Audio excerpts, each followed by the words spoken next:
Est-ce que vous saviez que certaines drogues ne s'injectent pas, ne se sniffent pas, ne se fument même pas? Pas de poudre blanche, pas de seringue, pas d'odeur suspecte, aucune trace dans l'organisme. Et pourtant, des dégâts immenses. Elles sont silencieuses, sournoises, légales. Et pourtant, elles brisent des vies.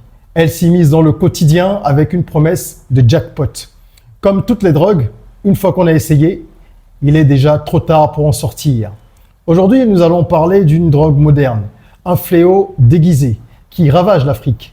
Et même si nous n'avons pas le pouvoir de combattre cette addiction qui prolifère à travers le continent africain, séduisant une jeunesse désœuvrée, pauvre, hyper connectée et désespérée, peut-être que cette vidéo sauvera quelques vies. Prenez de quoi noter, on en parle tout de suite. Je suis Régis Sezin, entrepreneur multipotentiel, conférencier, formateur et artiste. Je partage avec vous sur cette chaîne du contenu propulsif pour vous aider à rêver, oser et créer. Hello les rocks, j'espère que vous êtes solides. Moi je suis en parfaite forme et je suis plein de gratitude envers l'univers et le Big Boss. Welcome on board si vous êtes là pour la première fois. Ici on rêve, on ose, on crée, d'où notre mantra, soyons rock. Nous abordons sur cette chaîne les thématiques suivantes, business, développement personnel et éducation financière. Et quand on parle d'actualité, de temps en temps, c'est toujours pour analyser les sujets au-delà de ce qui est perceptible en surface. Alors, petite info avant que je ne vous livre mon analyse.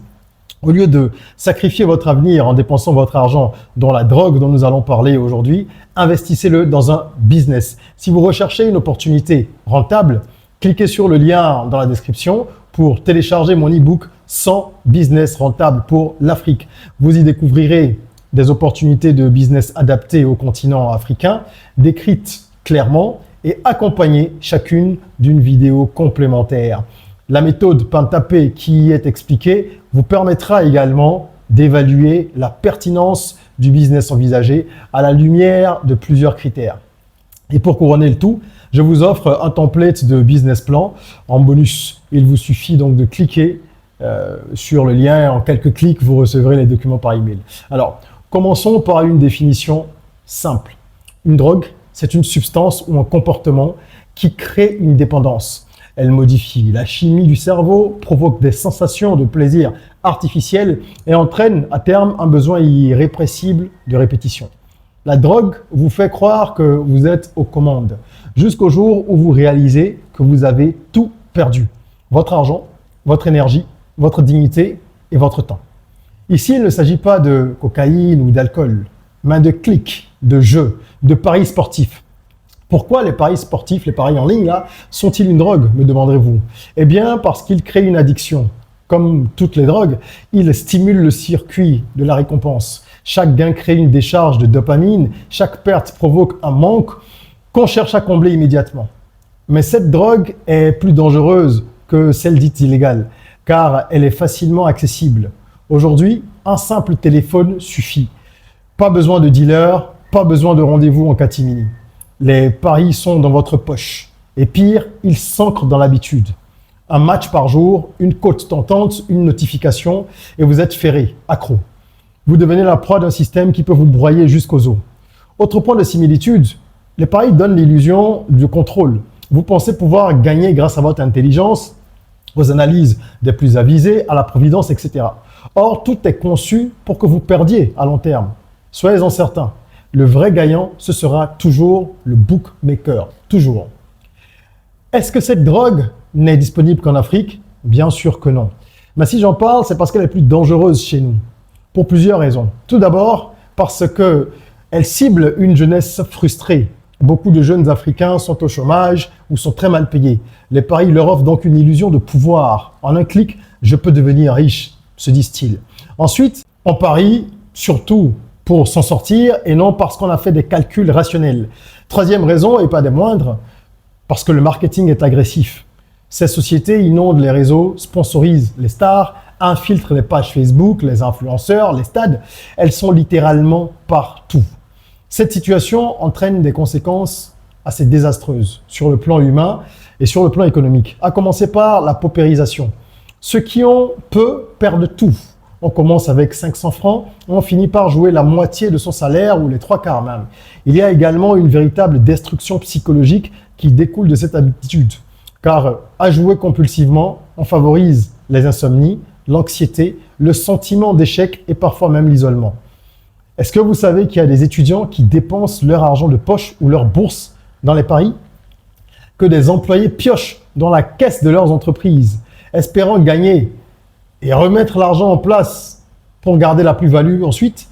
Est-ce que vous savez que certains empruntent de l'argent sous des prétextes fallacieux pour aller jouer? C'est une aberration.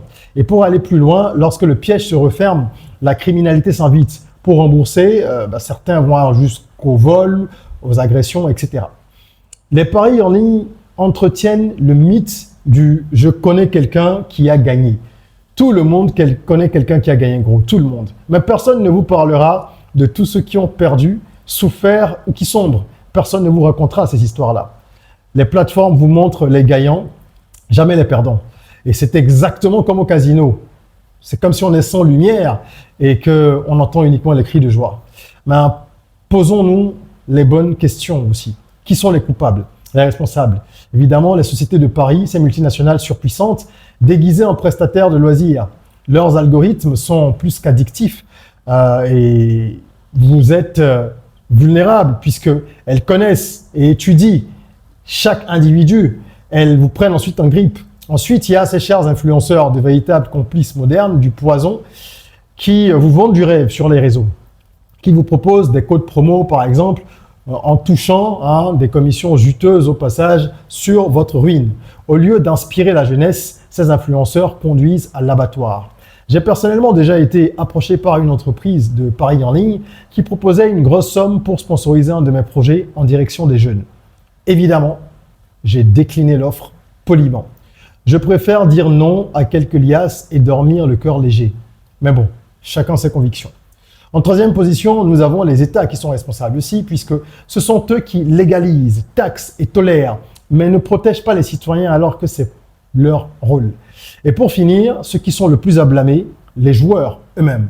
Il faut le dire sans détour, si vous jouez, vous êtes aussi responsable. Vous êtes d'ailleurs le premier responsable. Le piège ne peut fonctionner que si vous vous prêtez au jeu. Je vous en conjure, refusez d'être complice de votre propre chute. Restez loin de ces plateformes. Et si vous vous demandez pourquoi les paris sportifs ne sont pas interdits, voici une réponse claire qui fait froid dans le dos. Tout simplement parce que l'industrie est trop puissante.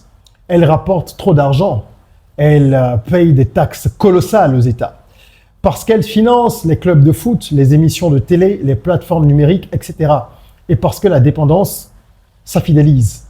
C'est bon pour le business. Cynique monde, mais c'est le monde dans lequel nous vivons. Pour finir, je voudrais partager avec vous quelques pistes de solutions. Au niveau collectif, on pourrait adopter une approche préventive dès l'école, en sensibilisant sur les dangers, comme on évoque les dangers de l'alcool. Nous devrions également penser à des alternatives éducatives, c'est-à-dire des formations concrètes, de l'accompagnement à la mise en œuvre de projets, etc., pour montrer qu'il existe d'autres chemins pour s'enrichir. Personnellement, je plaide pour l'éducation entrepreneuriale depuis fort longtemps à travers mes contenus, mes livres, comme Apprendre à entreprendre, qui initie les jeunes à l'entrepreneuriat, ou encore mon e-book dont je vous ai parlé, 100 business rentables pour l'Afrique, mes formations et bien d'autres moyens. Vous retrouverez tous les détails dans la description. Sur le plan personnel, chacun devra développer son courage personnel. Il faut dire non, il faut sortir du piège, il faut se faire aider. Les parents ont une grande responsabilité et ils doivent pouvoir préparer leurs enfants à toutes les difficultés qu'il y a sur le chemin, à toute cette tentation-là, et leur faire comprendre que s'ils ne sortent pas de ce piège, s'ils restent dans un cycle, ou s'ils essayent même, pour ceux qui sont encore à l'abri, évitons qu'ils essayent, à partir du moment où vous êtes dans le cycle, ça devient un piège qui se referme et il est très difficile d'en sortir. Je ne veux pas être pessimiste, mais il faut regarder la situation avec réalisme. Nous devons faire en sorte que nos enfants ne tombent pas dans ce piège. Et nous-mêmes, nous ne devons pas tomber dans ce piège-là. Les sociétés de paris ont encore de beaux jours devant elles, mais c'est à chacun de faire le nécessaire pour se tenir loin de tout ça. Voilà, j'espère que cette vidéo aidera quelqu'un, quelque part sur Terre. N'hésitez pas à la partager pour que le maximum de personnes soient sensibilisées. Les dangers sont multiples. Ils ne sont pas que financiers. Comme je l'ai dit, ils sont psychologiques, ils sont de divers ordres et il faut que chacun puisse se préserver. Un petit like si vous avez aimé le contenu. Merci d'avoir suivi. Et en attendant qu'on se retrouve pour une nouvelle vidéo, prenez soin de vous, de votre corps, mais aussi surtout de votre mind. Rêvons, osons, créons, soyons rock.